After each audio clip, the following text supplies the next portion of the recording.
বিসমিল্লাহির রহমানির রহিম। যেহেতু উপনিবেশ বিরোধী লড়াইয়ের সুদীর্ঘকালের ধারাবাহিকতায় এই ভূখণ্ডের মানুষ দীর্ঘ 23 বছর পাকিস্তানের স্বৈরশাসকদের বঞ্চনা ও শোষণের বিরুদ্ধে রুখে দাঁড়িয়েছিল এবং নির্বিচার গণহত্যার বিরুদ্ধে গণপ্রতিরোধ গড়ে 1971 সালে 26শে মার্চ স্বাধীনতা ঘোষণা করে রক্তক্ষয়ী মুক্তিযুদ্ধের মাধ্যমে জাতীয় মুক্তির লক্ষ্যে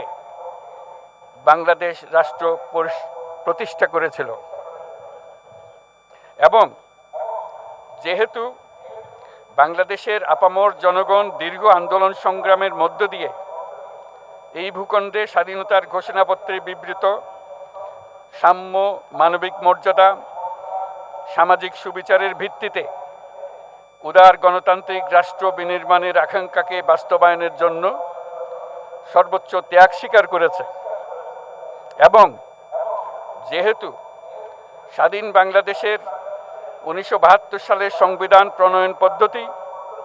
এর কাঠামোগত দুর্বলতা ও অপপ্রয়োগের ফলে স্বাধীনতা পরবর্তী আওয়ামী লীগ সরকার মুক্তিযুদ্ধের জন আকাঙ্ক্ষা পূরণে ব্যর্থ হয়েছিল এবং গণতন্ত্র ও রাষ্ট্রীয় প্রতিষ্ঠানগুলোর কার্যকারিতা ক্ষুণ্ণ করেছিল, এবং যেহেতু স্বাধীনতা পরবর্তী আওয়ামী লীগ সরকার স্বাধীনতার মূল মন্ত্র গণতান্ত্রিক শাসন ব্যবস্থার বিপরীতে বাকশাল নামে সাংবিধানিকভাবে একদলীয় শাসন ব্যবস্থা কায়েম করে এবং মত প্রকাশ ও বিচার বিভাগের স্বাধীনতা হরণ করে, যার প্রতিক্রিয়ায় 1975 সালের 7ই নভেম্বর দেশের সিপাহী জনতার ঐক্যবদ্ধ বিপ্লব সংগঠিত হয় এবং পরবর্তী সময়ে একদলীয় বাকশাল পদ্ধতির পরিবর্তে বহুদলীয় গণতন্ত্র, মত প্রকাশ ও বিচার বিভাগের স্বাধীনতা পুনঃপ্রবর্তনের পথ সুগম হয়। এবং যেহেতু 80-র দশকে সামরিক স্বৈরশাসনের বিরুদ্ধে দীর্ঘ 9 বছর ছাত্র জনতার অবিরাম সংগ্রামের মধ্য দিয়ে 1990 সালে গণ অভ্যুত্থান সংগঠিত হয় এবং 91 সনে পুনরায় সংসদীয় গণতান্ত্রিক শাসন ব্যবস্থার প্রবর্তন করা হয়, এবং যেহেতু দেশি বিদেশি চক্রান্তে সরকার পরিবর্তনের গণতান্ত্রিক প্রক্রিয়া ব্যাহত হওয়ায় 1/11 মতো ষড়যন্ত্রমূলক ব্যবস্থার মাধ্যমে বাংলাদেশে শেখ হাসিনার একচ্ছত্র ক্ষমতা, আধিপত্য এবং ফেসিবাদের পথ সুগম করা হয়। যেহেতু দীর্ঘ 16 বছরের ফেসিবাদী অগণতান্ত্রিক গণবিরোধী শাসন ব্যবস্থা কায়েমের লক্ষ্যে এবং একদলীয় রাষ্ট্র ব্যবস্থা প্রতিষ্ঠার অতি উগ্র বাসনা চরিতার্থ করার অভিপ্রায়ে সংবিধানে অবৈধ অগণতান্ত্রিক পরিবর্তন করা হয়, যার ফলে একদলীয় একচ্ছত্র ক্ষমতা ও আধিপত্য প্রতিষ্ঠার পথ সুগম হয়। এবং যেহেতু শেখ হাসিনার আওয়ামী লীগ সরকারের দুঃশাসন, গুম খুন, আইন বহির্ভূত হত্যাকাণ্ড, মত প্রকাশের স্বাধীনতা হরণ এবং একদলীয় স্বার্থে সংবিধান সংশোধন ও পরিবর্তন বাংলাদেশের সকল রাষ্ট্রীয় সাংবিধানিক প্রতিষ্ঠানসমূহকে ধ্বংস করে, এবং যেহেতু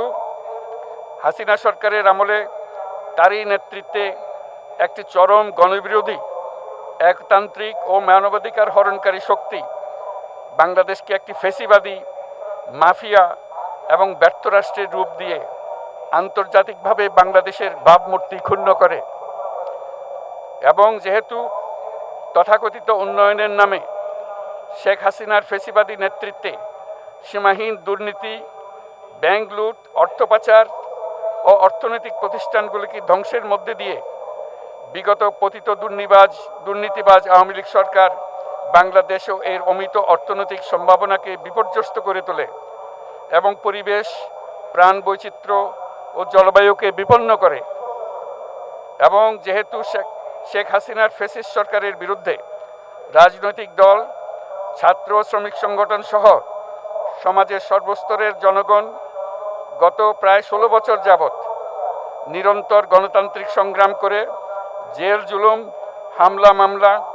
গুম খুন ও বিচার বহির্ভূত হত্যাকাণ্ডের শিকার হয়। এবং যেহেতু বাংলাদেশে বিদেশি রাষ্ট্রের অন্যায় প্রভুত্ব, শোষণ ও খবরদারিত্বের বিরুদ্ধে এদেশের মানুষের ন্যায়সঙ্গত আন্দোলনকে বহিঃশক্তির তাবেদার আওয়ামী লীগ সরকার নিষ্ঠুর শক্তি প্রয়োগের মাধ্যমে দমন করে। এবং যেহেতু অবৈধভাবে ক্ষমতা অব্যাহত রাখতে আওয়ামী লীগ সরকার 3টি প্রহসনের নির্বাচনে এর জাতীয় সংসদ নির্বাচন এদেশের মানুষকে ভোটাধিকার ও প্রতিনিধিত্ব থেকে বঞ্চিত করে। যেহেতু আওয়ামী লীগ আমলে ভিন্ন মতের রাজনৈতিক নেতাকর্মী, শিক্ষার্থী, তরুণদের নিষ্ঠুরভাবে নির্যাতন করা হয় এবং সরকারি চাকুরিতে একচেটিয়া দলীয় নিয়োগ এবং কোটাভিত্তিক বৈষম্যের কারণে ছাত্র, চাকুরি প্রার্থী, নাগরিকদের মধ্যে চরম ক্ষোভের জন্ম হয়। এবং যেহেতু বিরোধী রাজনৈতিক দল সংগঠনের উপর চরম নিপীড়নের ফলে দীর্ঘদিন ধরে জনরোষের সৃষ্টি হয় এবং জনগণ সকল বৈধ প্রক্রিয়া অবলম্বন করে ফ্যাসিবাদ বিরোধী লড়াই চালিয়ে যায়। এবং যেহেতু সরকারি চাকরিতে বৈষম্যমূলক কোটা ব্যবস্থা বিলোপ ও দুর্নীতি প্রতিরোধে বৈষম্য বিরোধী ছাত্র আন্দোলন চলাকালে আওয়ামী লীগ সরকার কর্তৃক ব্যাপক দমন পীড়ন, বর্বর অত্যাচার, মানবতা বিরোধী হত্যাকাণ্ড চালানো হয়, যার ফলে সারা দেশে দলমত নির্বিশেষে ছাত্র জনতার উত্তাল গণবিক্ষোভ গণ অভ্যুত্থানের রূপ নেয়। এবং যেহেতু ফ্যাসিস্ট শক্তির বিরুদ্ধে অদম্য ছাত্র জনতার অভ্যুত্থানে রাজনৈতিক দল, ধর্মীয়, সামাজিক, সাংস্কৃতিক, পেশাজীবী, নারী ও শ্রমিক সংগঠনসমূহ সমাজের সকল স্তরের মানুষ যোগদান করে এবং আওয়ামী ফ্যাসিবাদী বাহিনী রাজপথে নারী, শিশু সহ প্রায় 1000 মানুষকে নির্বিচারে হত্যা করে, অগণিত মানুষ পঙ্গুত্ব, অন্ধত্ব বরণ করে। আন্দোলনের চূড়ান্ত পর্যায়ে সামরিক বাহিনীর সদস্যগণ জনগণের গণতান্ত্রিক লড়াইকে সমর্থন প্রদান করে। এবং যেহেতু অবৈধ শেখ হাসিনা সরকার পতন, ফ্যাসিবাদী ব্যবস্থার বিলোপ এবং নতুন রাজনৈতিক বন্দোবস্তের লক্ষ্যে বৈষম্য বিরোধী ছাত্র আন্দোলনের ডাকে জনগণ অসহযোগ আন্দোলন শুরু করে, পরবর্তী সময়ে 5ই আগস্ট ঢাকা অভিমুখে লং মার্চ পরিচালনা করে এবং ফ্যাসিবাদ বিরোধী আন্দোলনরত সকল রাজনৈতিক দল, ছাত্র জনতা তথা সর্বস্তরের সকল শ্রেণীর পেশার আপামর জনসাধারণ তীব্র আন্দোলনের চূড়ান্ত পর্যায়ে গণভবনমুখী জনতার উত্তাল যাত্রার মুখে ফ্যাসিস্ট হাসিনা 5ই আগস্ট 2024 তারিখে পদত্যাগ করে দেশ ছেড়ে পালিয়ে যেতে বাধ্য হয়। এবং যেহেতু বাংলাদেশের রাজনৈতিক ও সাংবিধানিক সংকট মোকাবেলায় গণ অভ্যুত্থানের মধ্য দিয়ে ব্যক্ত জনগণের সার্বভৌমত্বের প্রত্যয় ও প্রয়োগ রাজনৈতিক ও আইনি উভয় দিক থেকে যুক্তিসঙ্গত, বৈধ ও আন্তর্জাতিকভাবে স্বীকৃত এবং যেহেতু জনগণের দাবি অনুযায়ী এরপর অবৈধ দ্বাদশ জাতীয় সংসদ ভেঙে দেওয়া হয় এবং সংবিধানের 106 অনুচ্ছেদ অনুসারে সুপ্রিম কোর্টের মতামতের আলোকে সাংবিধানিকভাবে ডক্টর মোহাম্মদ ইউনূসের নেতৃত্বে 8ই আগস্ট 2024 তারিখে একটি অন্তর্বর্তীকালীন সরকার গঠন করা হয়। এবং যেহেতু বাংলাদেশের সর্বস্তরের জনগণের ফ্যাসিবাদ বিরোধী তীব্র আকাঙ্ক্ষা এবং ছাত্র জনতার অভ্যুত্থানের মধ্য দিয়ে ফ্যাসিবাদ, বৈষম্য, দুর্নীতিমুক্ত সমাজ ও রাষ্ট্র বিনির্মাণের অভিপ্রায় প্রকাশিত হয়, সেই হেতু বাংলাদেশের জনগণ সুশাসন ও সুষ্ঠু নির্বাচন, ফ্যাসিবাদী শাসনের পুনরাবৃত্তি রোধ, আইনের শাসন, অর্থনৈতিক ও সামাজিক ন্যায় বিচার নিশ্চিত করার লক্ষ্যে নিয়মতান্ত্রিক উপায়ে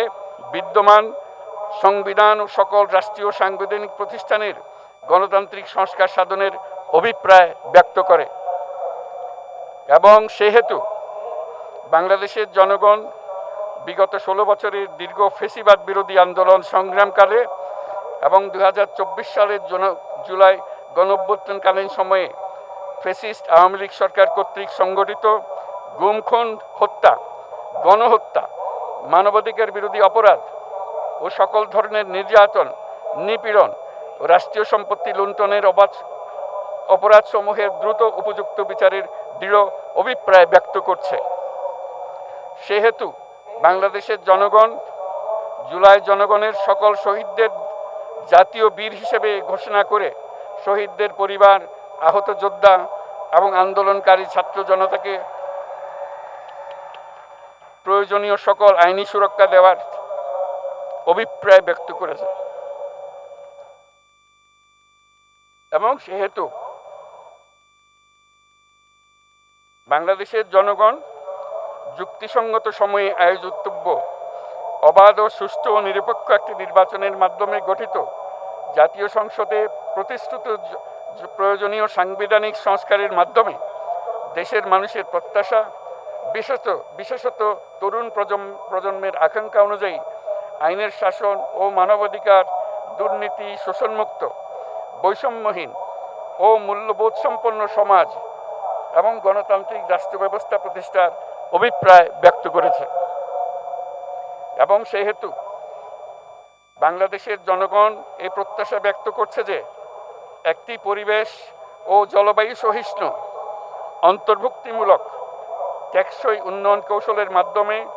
বর্তমান ও ভবিষ্যৎ প্রজন্মের অধিকার সংরক্ষিত হবে। এবং সেহেতু বাংলাদেশের জনগণ এই অভিপ্রায় ব্যক্ত করছে যে ছাত্র গণঅভ্যুত্থানের 2024-এর উপযুক্ত রাষ্ট্রীয় সাংবিধানিক স্বীকৃতি প্রদান করা হবে এবং পরবর্তী নির্বাচনে নির্বাচিত সরকারের সংস্কারকৃত সংবিধানের তফসিলে এই ঘোষণাপত্র সন্নিবেশিত করা হবে। এবং 5ই আগস্ট 2024 সালে গণঅভ্যুত্থানে বিজয়ী বাংলাদেশের জনগণের আকাঙ্ক্ষার প্রতিফলন হিসেবে এই ঘোষণা প্রণয়ন করা হলো। জাতির সার্বিক মঙ্গল কামনা করে আমি জুলাই ঘোষণাপত্র আপনাদের সবার সামনে উত্থাপন করলাম। আল্লাহ সকলের জন্য মঙ্গল দান করুন, জাতির জন্য মঙ্গল নিয়ে আসুক। সবাইকে ধন্যবাদ।